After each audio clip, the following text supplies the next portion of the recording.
Hello दोस्तों, स्वागत है आपका हॉरर नाइट्स यूट्यूब चैनल में। आज हम बात करेंगे भारत के 8 अर्बन लेजेंड्स के बारे में। तो चलिए शुरू करते हैं। Medical college. ये अर्बन लेजेंड भारत के एक कॉलेज से है।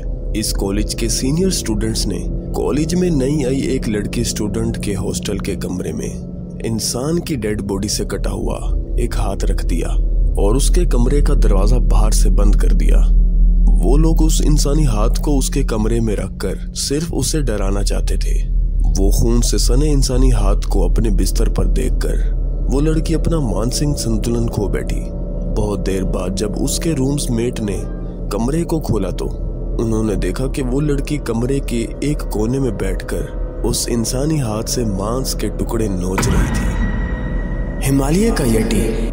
साल 2019 के अप्रैल के महीने में इंडियन आर्मी के एक एक्सपेडिशन के दौरान उन्हें हिमालय की बर्फीली पहाड़ियों पर उन्हें बर्फ के ऊपर लंबे चौड़े किसी जानवर के पैरों के निशान मिले जो 32 इंच लंबे थे और 15 इंच चौड़े थे।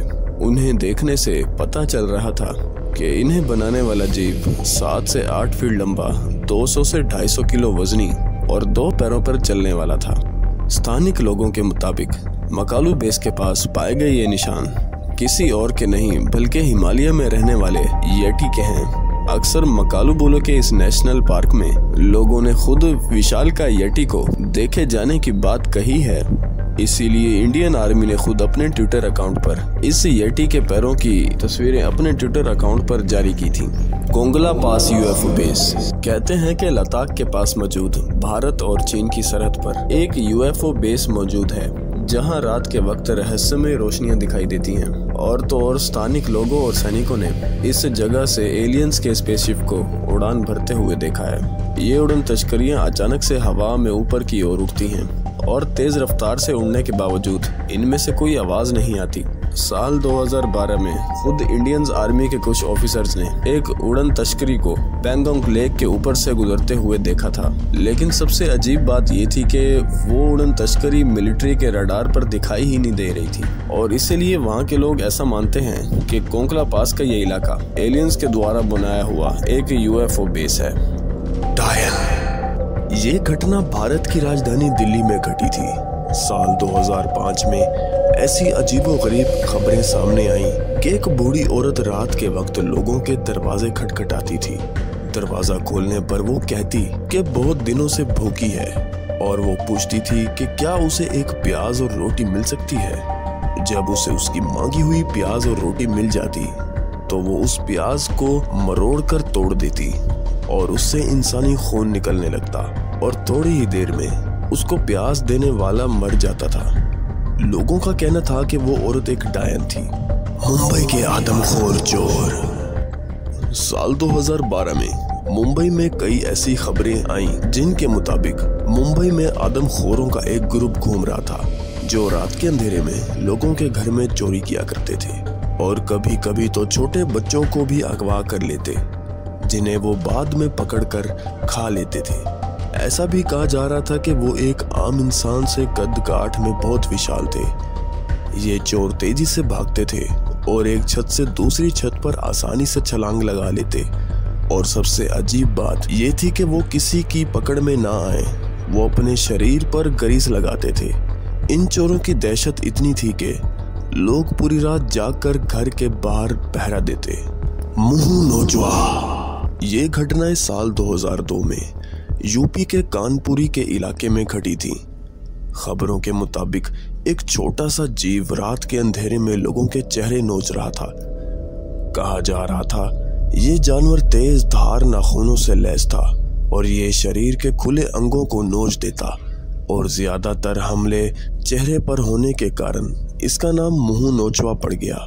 उस वक्त इन घटनाओं को कई स्थानिक अखबारों में दर्ज किया गया था। डायन नालेबा।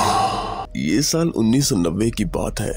बेंगलोर के आसपास मौजूद गांव में एक डायन अपना कहर बरसा रही थी। गांव के लोगों के मुताबिक ये डायन रात के वक्त उन लोगों के दरवाजे खटखटाती थी और जो भी बदकिस्मत आदमी दरवाजा खोलता था उसकी चंद मिनटों में मौत हो जाती थी।